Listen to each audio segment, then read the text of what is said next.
هنعمل مع بعض النهاردة مانجا تشيز كيك. معانا بسكوت سادة، الكمية دي لو طحنتها هيعملوا لي 2 كوباية بسكوت ناعم. علبة جبنة مثلثات، باكو جيلي مانجا وعليها معلقة جيلاتين كبيرة، نص كوباية كريم شانتيه، ونص كوباية سكر بودرة، ونص كوباية زبدة سايحة، وكوباية لبن، وكوباية مانجا كبيرة تقيلة.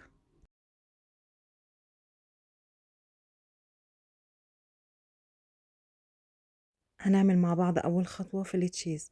هنطحن البسكوت ويكون ناعم معايا.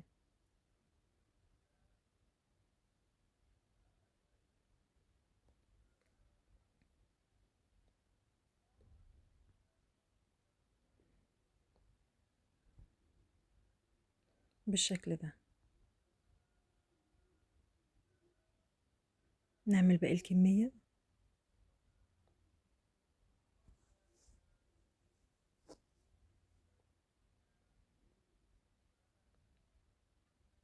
وبكده الكمية كلها خلصت معايا. نحاول نرجعها تاني الكبة وننزل عليها الزبدة،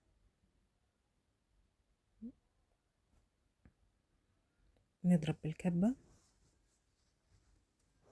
ونبص عليها تاني وصلت لمرحلة ايه، احتاجت تاني بنحط واحدة واحدة.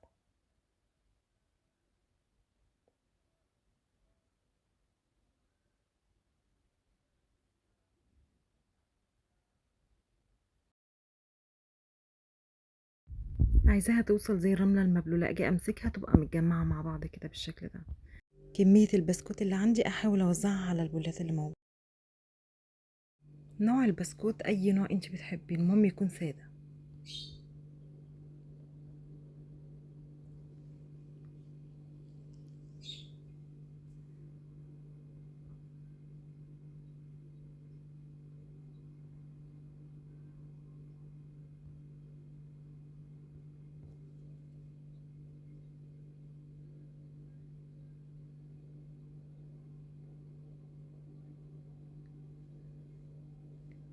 وبأي حاجة عندي احاول اضغط البسكوت في البولة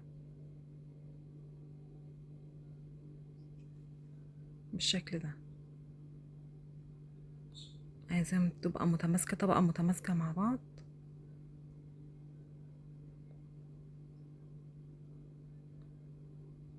ما عنديش بعمل بالمعلقة عادي، ازود الكمية واضغط بالمعلقة. تمام.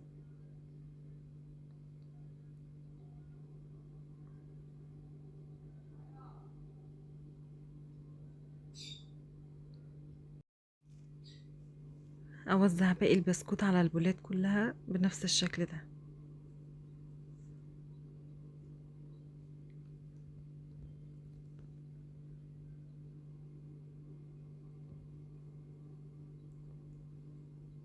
اضغط بالمعلقة بأي حاجة عندي، مش لازم معلقة يعني. تبقى كلها بالشكل ده. وكده خلصت معايا اول خطوة في التشيز. احطها في التلاجة ونعمل تاني خطوة. احط السكر البودرة،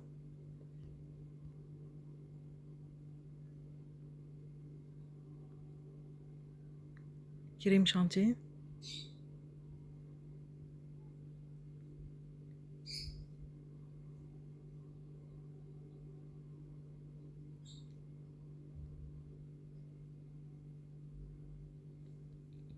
كل ده في الخلاط عادي.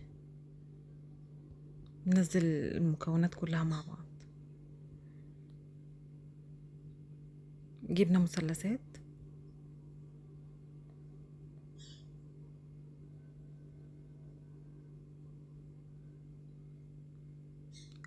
كوباية الجيلي مع معلقة الجيلاتين مع بعض مع ربع كوباية مية سخنة، وأقلبهم كويس قوي لحد ما أوصل للقوام بتاع الجيلي ده.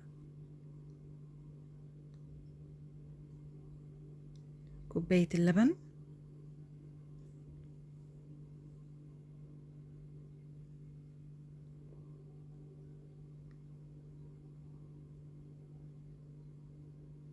تمام.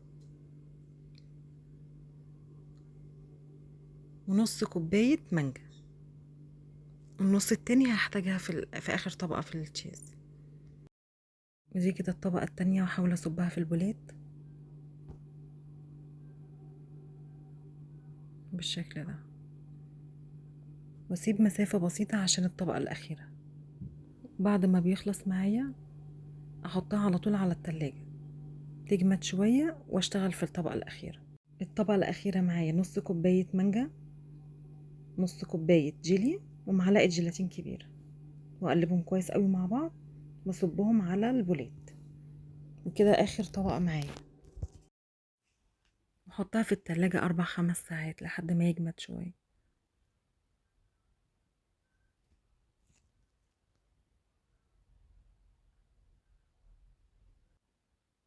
بعد كده بزينها بأي حاجة، حبة بسكوت مفيش مشكلة، حبة مانجا مفيش مشكلة، حبة برقوق زي ما أنا عاملاه دلوقتي كده برضو بيبقى شكلها حلو وبيكسر اللون شوية. ويا رب تكون عجبتكم.